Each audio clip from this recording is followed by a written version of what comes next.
world. Welcome. You're watching The Big Picture with me, Ishan Russell. Today we talk about Nitish Kumar's first big decision since becoming Chief Minister of Bihar, that of banning the sale of alcohol in the state. Now, this the Bihar Chief Minister claims is fulfilling his electoral promise to the women of the state.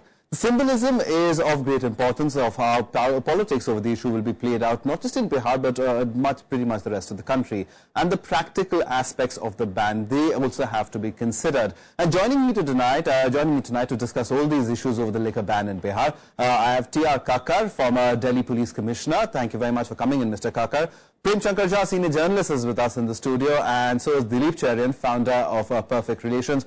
Mander, social activist and writer and former member of the NAC, will be joining us in just a bit. Mr. Jha, I'll start with you. What do you make of Nitish Kumar's move? This was his promise, as he says, to the women that elected him, and the contribution of women in his election. I mean, we've analyzed that kind of the aspect of that in the Bihar verdict. So, is this a prudent move?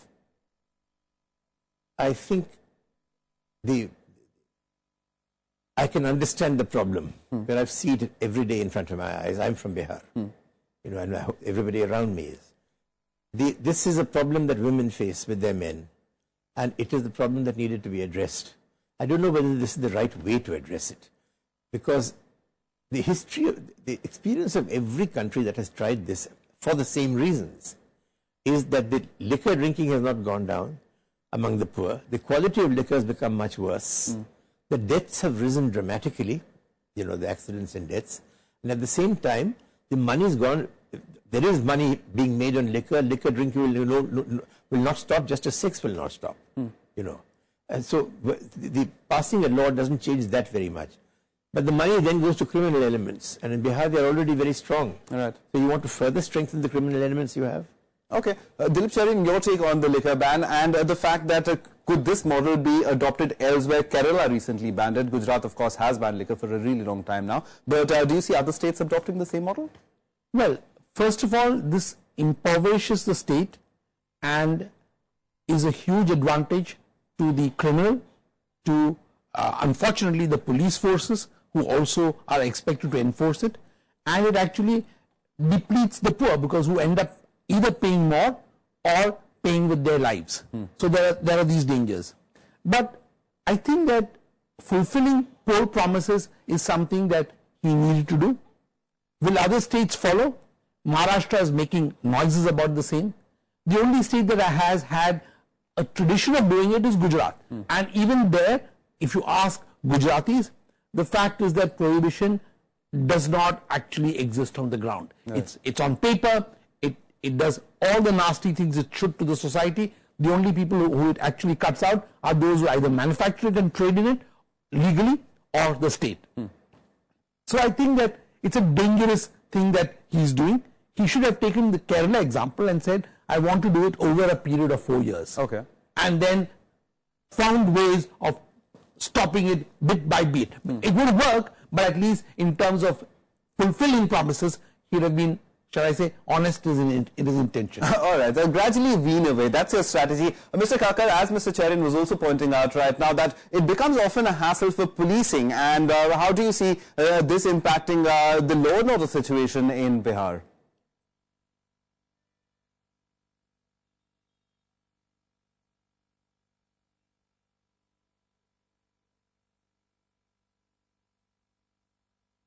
Mr. Kakkar, can you hear us? Okay, we'll try to reestablish that link with Mr. Kakkar, but Mr. Jha, coming back to you, it's a bold decision, but at the end of the day, and there is a need, given the fact that Nitish Kumar, during his campaign, I mean, there were times that women came to him and said that this was the biggest single most problem. So in terms of not an outright ban, but it has good intentions though, doesn't it? You know, if the way to hell is paved with good intentions. I mean, you know, so intentions should be left out. Anyone who's been in politics, he's been a chief minister for 10 years, he knows that. This is nothing more than fulfilling a populist promise. Okay. It's a very populist promise. The problem is real. I'm not saying, for instance, that it is not. The answer to that problem is better policing on the one side. The answer to it is that you make sure that the monies from the state go to the women in the family, not to the men, because the problem today is the complete lack of power of women in the family. So liquor is only a symptom of a much more serious problem. Okay. And the serious problem is that women don't have an independent status because none of them can earn. So the only cash earner in a typical Indian family, particularly among the poor, is the man. Now, if he's earning the money, he also spends it. But all the stresses of earning in a terrifyingly insecure world where he can lose his job any day, where he has to go miles, hundreds of miles, thousands of miles to another state to work, and where he lives in terrible conditions, all those stresses are on him. So he drinks. Okay. I mean, what is Nitish trying to do? Does he think that by signing a piece of paper he's going to change a social situation in the country? He knows he can't do it. This is pure cynicism as the worst possible first step in a government. What he's actually done for me is to show that no matter who we vote in, we get the same kind of government. Okay, fair enough. Mr. Kakkar is back with us. And Mr. Kakkar, my simple question to you, my panelists, other panelists have been raising over here, is that this will create more law and order problems, embolden criminal elements, increase illegal trade of liquor, and also hooch. You see, what happens is we have seen in the past, wherever prohibition has been imposed, it has not been successful. For two reasons. One, that those who drink, they will continue to drink, but this time they will get very inferior quality and may even cause death, blindness, and many other impairments. Those who can afford the English liquor, they will pay perhaps more, and you will find the adjoining states, the neighboring states rushing in their stock into this vacant territory. This really doesn't help, because you must have a very strong excise department if you really want to implement, very strong police department, and then again they must have the will to enforce. And if these two departments do not have the will to enforce, and people are looking for some sort of intoxicants, whether it is the hooch or whether it's the illicit breweries, they will continue to drink, and the state will only lose the revenue. It has succeeded nowhere. Even people say in Gujarat there is prohibition. Go anywhere in Gujarat and you get drinks. You get anything anywhere, you see. So, and having said that, I'm sure the Chief Minister must have thought of some social issues and decided to impose this ban. I don't subscribe to the ban. All right. Mr. Cherian, but the problem is, are we going after the wrong thing in terms of saying alcohol per se is bad? I mean, everybody knows the ill effects of drinking too much alcohol, but to say that alcohol is bad, is that not, I mean, it's almost comparable to, say, perhaps a beef ban. Is it infringing upon the rights of an individual? You know, Mr. Kakkar's drawn out one set of problems, and Mr. Jha said that as far as the world is concerned, the world that Nitish Kumar is creating is going to go into a low-level kind of equilibrium of criminality, venality, and poor quality. But the rights of people to drink must be circumscribed by the fact that it has damaging effects on the family. Okay. And the solution is actually making sure that women have either the right to work or the right to the dole that the state is handing out. And today, given technology and the fact that you're able to do direct transfers to bank accounts which are currently empty, this is something that the state had a huge opportunity to do. In fact, he could have fulfilled his poor promise by actually turning the tables and doing this, which would have disenfranchised the opportunity for men to use money for liquor majoritarily. Right. Yes, I would like to add to what Dilip said, because you have the cash transfer scheme now. You have self-help groups, and in many states already very strong women self-help groups who are monitoring many of these social programs and doing it very effectively. What Nitish Kumar needed to do, and needs to do even now, regardless, is to create the same kind of awareness and the same kind of social structures of women self-empowerment, of women's groups in villages, who then do this. Back it up with cash transfers to the women's families of, in the names of the women. Those self-help groups and so on can get the names, do all the sort of basic paperwork there and the information to the government, and you pass you give the doles to them. That way, a basic income for the sustenance of the family stays with the woman. And it does. I would say do one more thing. Quite honestly, I would make country liquor much more expensive. Okay.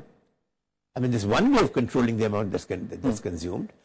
You may not get much reduction in the amount of money that's spent, but you may in fact not get a reduction at all where the families are really badly hurt. But you will stop new people from going down that road, which is what's important. All right, the thing that the government does with perhaps cigarettes, that every subsequent budget it's increased the excise duty on it. And Mr. Kakkar just use all those instruments first before you come down with the draconian one, which has never worked. Yeah. The banning is perhaps not the solution, and in our country I think the ban is being used a little too often. But Mr. Kakkar, coming to you about policing and the difficulty with this. Now, I remember there was a time when Haryana had prohibition for a while, and the borders that it shared with Delhi really had a lot of traffic on them, because every evening you had hordes of people coming across the border, consuming alcohol and going back to the state. It did not reduce the incidence of drunken driving and things like that, or even abuse towards, or that alcoholics often do towards their families. So in that sense, as far as policing, does this increase the problems of the police? Well, it does create problem for the police, because a large chunk of the police force will now have to be deployed only to check illicit distillation and sale and distribution of liquor, which, as a matter of fact, as it is, there is so much of shortage of policemen, in these states, and the policemen now not being deployed on controlling the actual law and order and looking after these things is further going to worsen the law and order situation, unless, of course, a large number of more people are recruited only to take care of this. Because this is one thing which is a great burden. It is not just that, and somebody now just was, my friend was saying that transfer money in the names of the women and empower them and things like that. It just doesn't work in the rural areas. Whether the money is with the women or money is with the man of the house, the man gets the money. If he wants, he will do anything to get that money, by threatening, by cajoling, by anything he will get, and he will go in for the liquor, which definitely, I'm sure, very soon a large number of these illicit distillers will be getting together and setting up their bhattis and all that, and maybe in a month, 2 months' time, after the prohibition is imposed, this will be available throughout the state, causing lot of damage to the health of these people. Right. Why not regulate it? Why not regulate it? A friend was saying regulation. Yeah, why not regulate it and make sure that they get the best? And it is expensive. It is expensive. Let it be more expensive, so that they don't consume as much as they would, and go back home and start beating their wives or something like that, whatever is there. But you just cannot stop people from drinking. They will find the way and they will find the place. Absolutely. Absolutely. But Mr. Cherian, it's also, as far as the burden of this is concerned, in 2007, when Nitish Kumar was Chief Minister, only he liberalized and ensured that alcohol production in the state went up, alcohol distribution in the state went up to shore up revenues. Now, doesn't this put a hole in his pocket? It puts a very, very important hole in his pocket, because you're talking of a country which is also not actually growing very fast. Bihar remains a backward state, and it could even slip further if government doesn't have the fund to invest in the future. So in some senses, you're creating a new silo which is called law and order, which is about prohibition, which you can't afford to. You're creating need for departments which will spend all their time doing policing, which is not what they should. And worse, you're going to have state coffers which are going to be empty because there's simply no input from alcohol. So I'm convinced that Nitish has possibly his heart in his right place, but he needs to have his fiscal head screwed on right. Otherwise, he's going to be running into a mess pretty soon. All right, then Prem, explain to me that why are all political parties standing with Nitish on this? The opposition is saying that this is a great move. The BJP over there, for the former Deputy Chief Minister for Nitish Kumar, Sushil Modi, saying that. So the political parties seem to be united on this. Well, they see they have, one of the problems is that let's face it, it's easier for us to say this than it is for people like Nitish Kumar or politicians working in the rural areas. They see the destruction that liquor does. They see it every day. So they're looking for quick fixes. What they're not willing to recognize is that there are no quick fixes. One of the main reasons for this kind of thing is urbanization. Another is insecurity, because if you have no job security, you have no old age pensions, you have no accident insurance, your wife gets pregnant, she has no maternity benefits. You live under a level of pressure, which is, it's like a pressure cooker the whole time. You need a release somewhere, which is where alcohol comes in. It comes in for us. We've spent a hard day. Tell me which businessman does not go back and get one glass of whiskey at least. You just release the tension in him. You imagine, multiply that 100 or 1,000-fold, and that's what the poor are living in today. The other point I really want to make is, and this is something that we really must bear in mind. Look, prohibition criminalizes the state. In our case, the state is already criminalized. The Association for Democratic Reforms pointed out that in the present sort of Vidhan Sabha in Bihar, 40% of the members of the legislature are indicted criminals. With about 30% of them indicted for the 6 major crimes in the Indian criminal code. Now, they have their gangs outside. They're there. You just created a new opportunity for them. And how long will it take for these criminal gangs to completely overwhelm your machinery and your state? All right, Mr. Kakkar, coming across to you, and I know you want to add to this, but my question was also that in case you ban alcohol, then because the public or people who are used to it, would they resort to other means? I mean, I have no studies to support this, but could this mean that more drugs, prevalence of more drugs? We have a major problem in Punjab as far as drugs are concerned. Could Bihar be heading that way?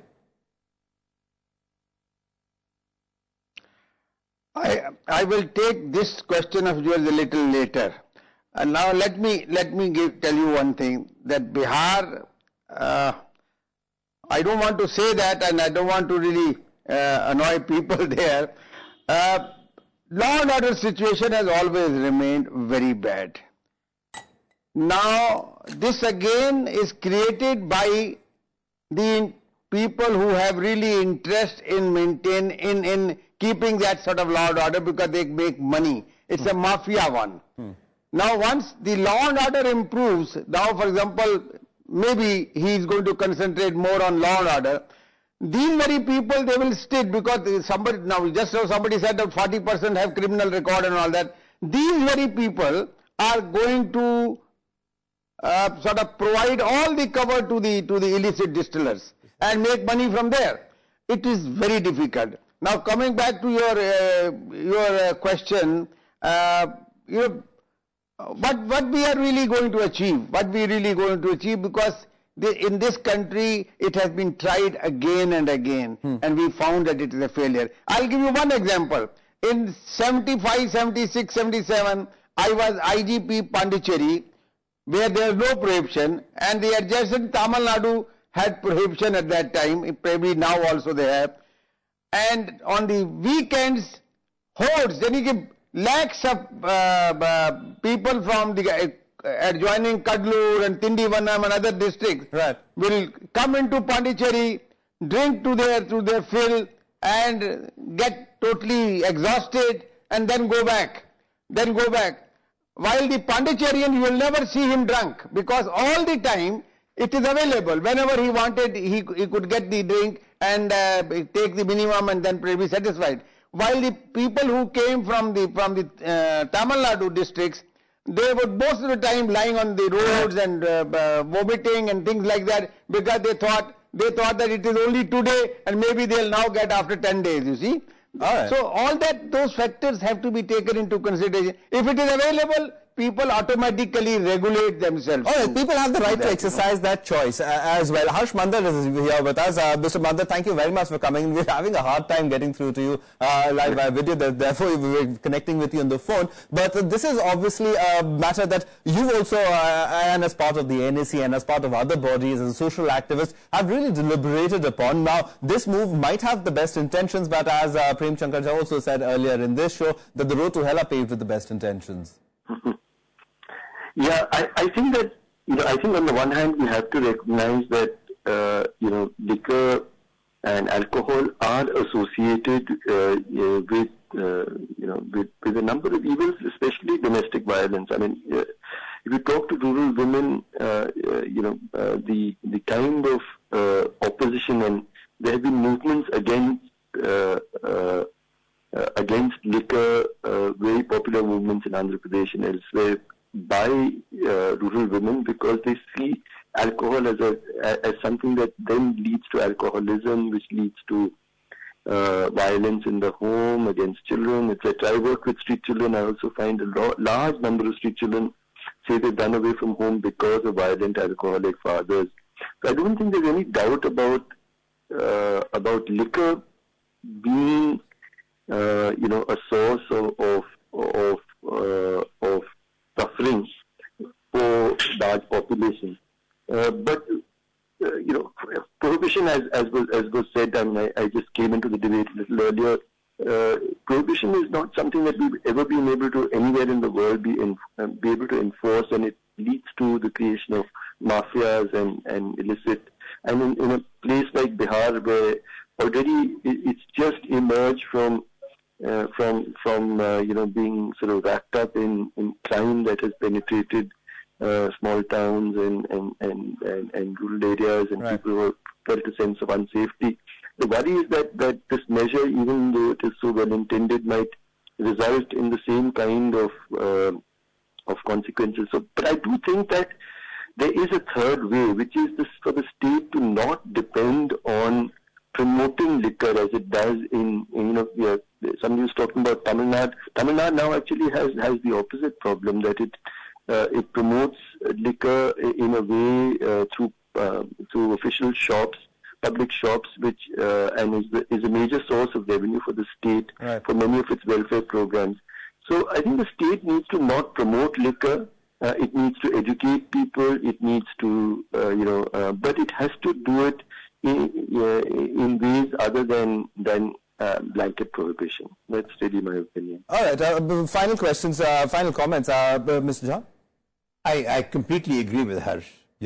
I was thinking of a couple of things that could be done, which have been done in other contexts. One is actually to regulate the number of liquor shops that there can be.